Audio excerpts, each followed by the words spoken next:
William Trey. He's not here. He's Not here yet. Zach Chase. Right, 1, 2, 3, 4, 5. Okay. So Friday we did MSU chart, right? Anybody remember what the type of assessment this is? What did you say this came under an umbrella of?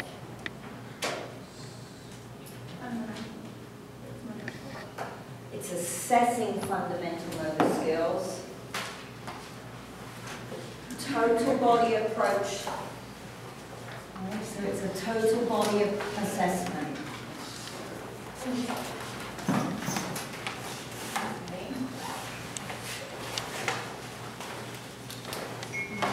Okay. So, which stage of running is that? 3. Good. Okay, which stage of hopping?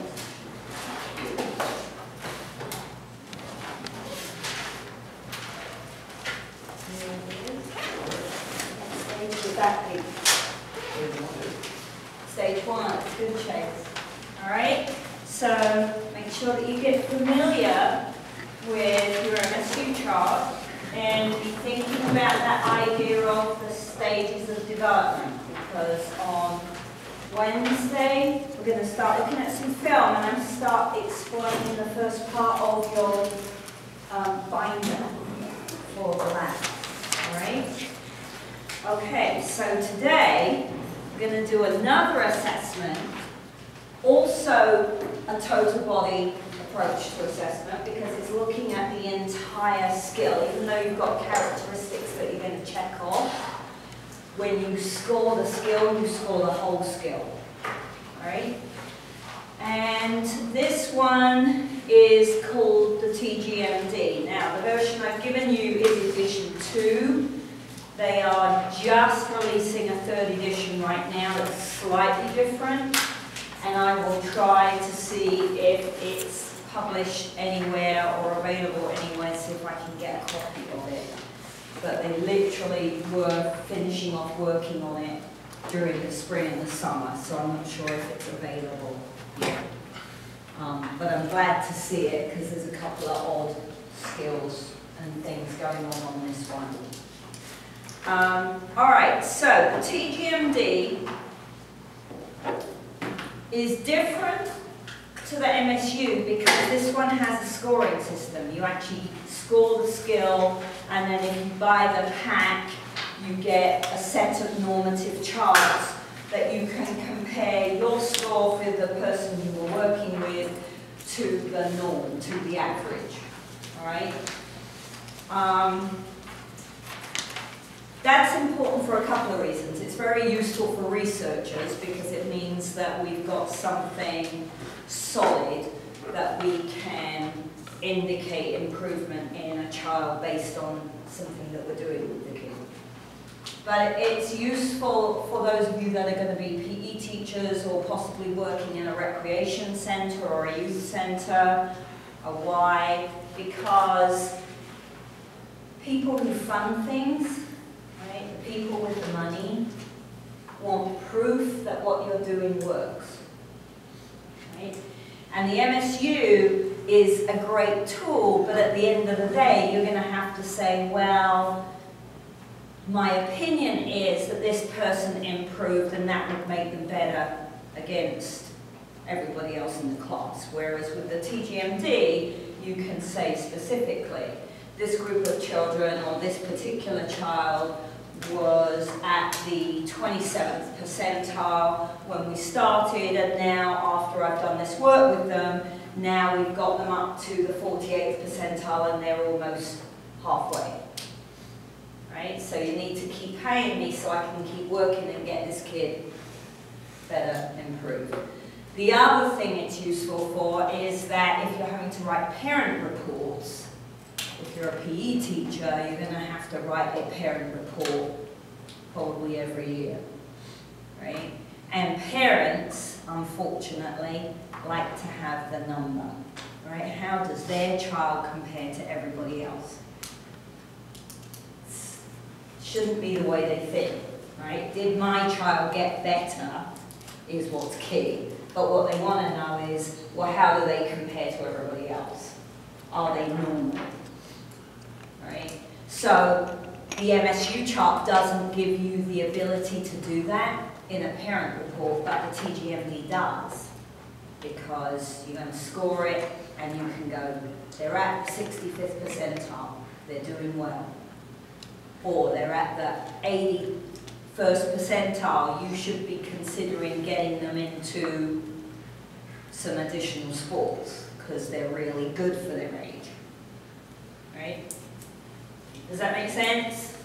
Okay? So just be thinking, you know, it's not that one is good and one is bad, or one is better and one is worse. They're different, and you can use them at different times. Right? So you want to be thinking, given this situation, which is the most appropriate assessment for me to use with my students. Okay.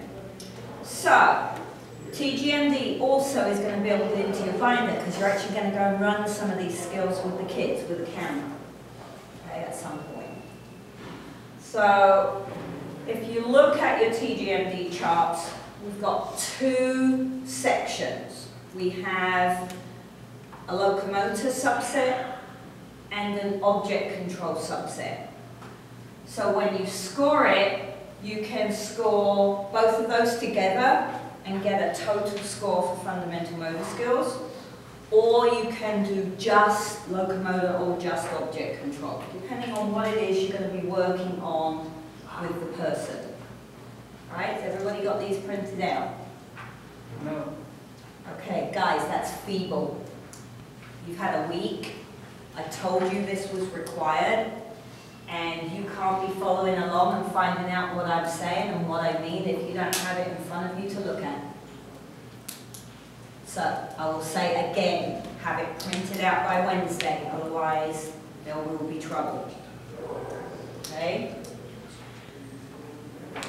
Alright, so, when you look at TGMD, you have a set of characteristics that you have to check off for the person. So it's relatively simple. You're going to read the characteristic, watch the person, did they do it, yes or no. Alright? And when you run it, the individual gets 2 attempts at it. So you've got 2 columns for scoring. Right? And if it's a no, they did not do that thing, they get a 0. If it's a yes, I saw that, they get a 1. And then you total what they got for that characteristic. So in this case, 1. Right? And then you do that for each characteristic, and then you total what they got for the skill. Right? So some of the skills have 4 characteristics, some of them have 3 characteristics, a couple of them have 5 characteristics. So this total score can be out of different numbers. Make sense? Okay. They also give you directions on how to set the activity up. Now, that's important to pay attention to. As close as possible, you want to set the assessment up the way it is described, because the assessment is validated and they provide you with the norms. If you don't run the assessment the way they say, then the score you get really should not be compared to the tables. So if you want to be able to get that percentile ranking from the table, you have to set up the assessment as close as possible to the way they tell you to. Yes? All right? Now, this is one of the reasons I'm really glad that they're coming out with a new version of the TGMD. Because although this edition, TGMD 2, is validated for 3 to I think it's 14-year-olds, actually, many of the skills, the way they ask you to run the skills, are developmentally inappropriate because of the size of the ball that they use, or at the distance that they ask you to get the individual to run. Well, when they're 3, they get about halfway down and then they get distracted by a bird and they go off to go have a look. And they never finish the whole distance. So now you're looking at it on the camera going, all right, well, how do I score that? Because while they were running, they did what I asked them to do. But they didn't complete the assessment because they didn't run the whole way. So now, right? So it causes some dilemmas. So I would say that the 3-year-olds that they ran this on when they validated were probably on magic mushrooms or something, because it's very hard. It's okay when they're like 3 3/4, when they're coming up to 4, it's not too bad. But if they're just 3, it's really rough trying to get through some of these things. All right, so on the new one, they've done a couple of different things. There's a couple of skills they've switched around. They've also brought out a pictorial scale, because you are supposed to model the skill first, and then they copy you. Well, when they're 3 and you're modeling, they're not looking at what you're doing, and then what they do was not, right? So the picture scale, I think, will make a big difference with trying to run it with younger children. It'll also help a lot with kids who are autistic. It will mean you'll get a much more accurate picture of what the child is actually able to do motorically versus, are they concentrating, do they understand, are they paying attention, right? Because the trouble with trying to assess autistic kids is sometimes they're not there, right? Well, giving them a picture to look at helps them zone in a little bit better. So I think it will be a big change. Plus, they've made the equipment you can use much more flexible, so you can pick the equipment that is more appropriate for the age group that you're using, that you're working with. So I'm really excited about the new version. I hope we can get our hands on it soon. All right, so the locomotor subset then has a run, a gallop, a hop, a leap, a horizontal jump, and a slide. Okay. They are adding, I believe, a skip in. So I don't think they're taking anything out on this. I think they're adding skipping in, so the new set will have 7 skills instead of 6 skills. Right. And then on the object control side, so for you, you've got them set up so you've got a skill on each page. Actually, when you buy the packet, 1 skill is on 1 page. I have it zonked down to this because this is easier to manage when I'm on the playground, but it's impossible to read. Object control, striking a stationary ball, stationary dribble, catch, kick, overhand throw, underhand roll. All right. Thank goodness the underhand roll is going away.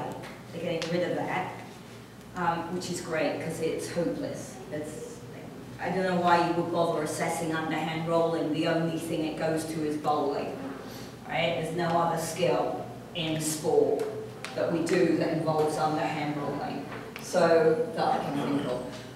They're replacing it with an underhand toss, which is generally what you got when you tried to do underhand rolling anyway, but it's a much more useful skill because underhand tossing now becomes a sports skill, right? If you're playing rounders or baseball or softball, it's also the end of a softball pitch. So now we've got a skill that's actually a foundation, remember our triangle, a foundation that leads to something else, so much more useful skill. And I think the last conversation I had, I think that was the only change on the object control. Couple of things to be aware of, right? One, striking a stationary ball. The way they have this set up, so you're going to have a cone or a tee, put the ball, step, hit the ball, right? It's very culturally sensitive. So it's a baseball strike, or possibly a tennis forehand strike, or a softball strike. It is not field hockey, cricket, volleyball, right? So you've got to be aware of who your population is that you're using the assessment with, because you might find that if you're working near an air base, right, and you've got a kid from Timbuktu in your class, this kind of striking is not going to be very comfortable because they don't have a picture of what that means, right? So you might have to do a little bit more explaining, or you might have to say, it's okay you didn't score well, I'll show you why and we'll work on it, right? Because it might not really be indicative of their skill level, it might be an understanding situation. The other thing is that since each characteristic is scored out of 2, you have a ceiling on this assessment, right? So you might have a child score 100%. Does that mean they can't improve? No, right? So that's the other thing you have to be a little bit careful about, right? Is just because they're scoring very well, that should give you an idea that you can challenge them more. Also means you've got to be careful how you report it to the parents, because if you tell the parents they scored 100%, God only knows what the parent is going to get up to, because they think they've got a little superstar on their hands, all right? So parents are a very odd group of, if any of you are parents, you probably know what I'm talking about. You will go there. So parents are strange breed. Strange breed. I'm not one, so. So what do you tell them? I would say, I would just be careful how I phrased it. I would say on this assessment of fundamental motor skills, your child is scoring really high. So I'm going to work on some other ideas with them. I'm going to start putting things together.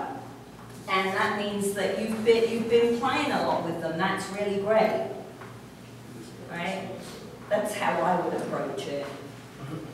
And not say, oh, go get them into a little league as quickly as you can. Right? But since you will find out that we have 4-year-olds on the playground who already play soccer every Saturday and already are in Little League, you'll find out what I mean once we get out there, because that's not developmentally appropriate. It's bad enough putting them into sports like gymnastics, which is a horrible sport because we start them so young. But there's no strategy, there's no team, it's an individual sport. Right? You can't put 4-year-olds into a team game, they're not cognitively ready to understand how to play a game that involves a team. So it's developmentally ghastly to do that, however, they do it anyway. So, let's see. We'll talk about this again on Wednesday, but what you're going to do for your project, and we've got a couple of weeks before you have to do this, we've got to get it done before we start going out and playing on the playground, all right? you're going to find a partner, you're going to pick one locomotor skill and one object control skill, and you are going to check the guidelines first because there are some of them you're not allowed to do. And if you do those ones, that means you get a 0, so that's not good, right? And you're going to come pick the camera up and you're going to go out to the playground and you're going to film a child doing the 2 skills that you picked. And then at the end of our playtime, you're going to go back out to the playground with the camera, use the same child, run it again, and you'll have a pre and a post score, and then you can do a comparison to see if they got any better on that skill. All right? So start paying attention to Blackboard. Everything you need is up there, and I will email when I put, there'll be a sign-up sheet so that you can come and get the camera and go at an appropriate time when the kids are going to be out on the playground anyway. All right? And we'll go over that again on Wednesday, but start thinking about that. Got a little bit more time. Okay, so another thing to pay attention to, the characteristics on the TGMD are not the same as the characteristics on the MSU chart. Okay, so for running, one of the things you're looking for a yes/no is arms move in opposition to legs, elbows bent. Yes, no. Well, on Friday we said that when we look at the running stages of development, that the first time we see arms in opposition, the elbows are straight. Okay? And we don't see elbow flexion until stage 4, which is the final stage of the fundamental motor skill. So they need to be quite an experienced runner in order to score that characteristic, right? And what they're looking for is elbows bent. Well, then you have to decide, what am I going to count as elbows bent? Does this count as elbows bent? Does it have to be here? What is elbows bent? That's quite vague. Okay? So it's important then that if we do this pre-post, right, you're going to check this individual before you start working with them. You're going to do a lesson plan, a play unit, some condition, whatever it is you're going to do. And then you're going to check them again to see if they improve. Okay? Now, let's go back to PE teacher scenario, because it's easy to make up a scenario. You're the PE teacher at the beginning of the year, and you're a little frustrated because you were promised that you were going to get an assistant, but they didn't find anybody yet. So at the beginning of the school year, you're the only person in the gym. Okay? But you have to assess the kids anyway, so you have to do all the assessments and you do all the scoring on the pre-test. Right? And then partway through the school year, they finally get you your PE assistant that you were promised. Right? And you get to the end of the semester or the end of the school year or the end of a particular unit where you're working on a particular skill, and you're going to run your post-test. And now you've got a helper. So instead of doing all the kids, you're going to split them in half. You're going to do half and they're going to do half, and then you're going to have a score for every child that you can compare back here. What's the problem? You didn't have that assistant, so a different person is assessing them for the post. Right. So, this other person might not score it the same way you do. So now, how can I compare these scores to your scores at the beginning. All right? So that's something you've got to be a little bit careful about, because you've either got to spend quite a bit of time with this individual making sure that they are going to score exactly the same things you are. So when they look at the skill, what they say yes or no to is something you would say yes or no to, right?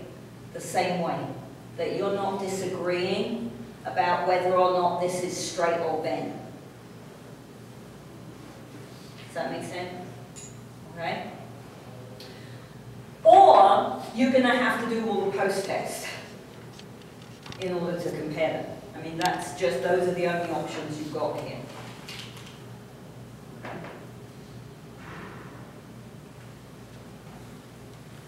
The other issue is, and it's not so much an issue with this one of the TGMD because they're very rigid about what they do and don't allow you to use.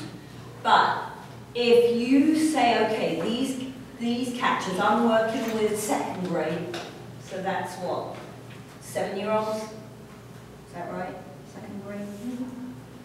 7-year-olds. And we're going to work on catching, right? So I know it's a bit scary catching a hard ball that's thrown hard. So at the pre-test, I'm going to use a slow-mo and toss it quite gently to them. And then we work on catching for 4 weeks, and they're really, really getting good at catching. You're all excited because you go into PE and they're catching all these balls and there's nothing running around on the floor, and it's really, really, really exciting. And you're like, okay, I'm going to test them again and we're going to see how much they improve. And because they improved, now you throw a playground ball or a tennis ball at them to catch. Right?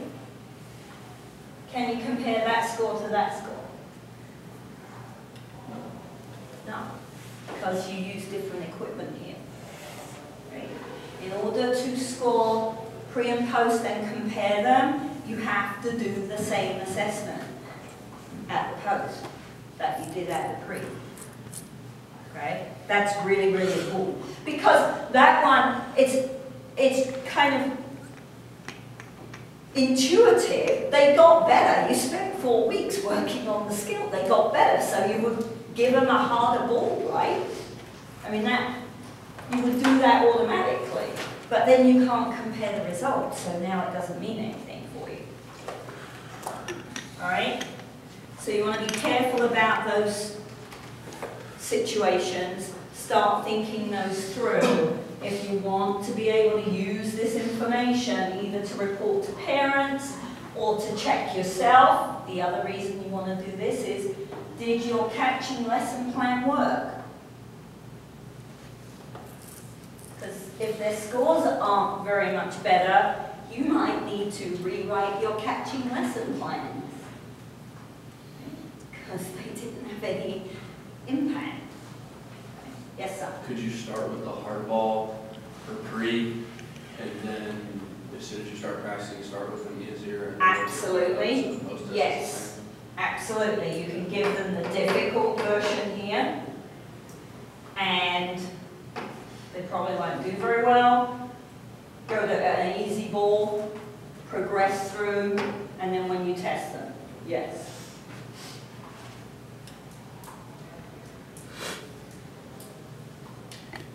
Questions? That's a good question. Good.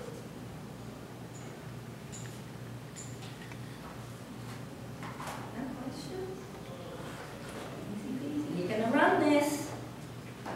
So make sure, right? Look it over by Wednesday. Make sure that if you've got questions, that when you come in on Wednesday, you're prepared to ask those questions, because you don't want to go out there for your pre-TGMD with my camera and score a 0 because you didn't do it right, okay? So make sure that you're understanding. It's real easy, but trust me, people get it wrong when they go out on the playground, all right? Okay, so tomorrow we're going to do chapter 2 in class. Alright, so be sure to have a look at chapter 2. There's lots of nice key points in the margins if you don't have time to read the chapter more closely.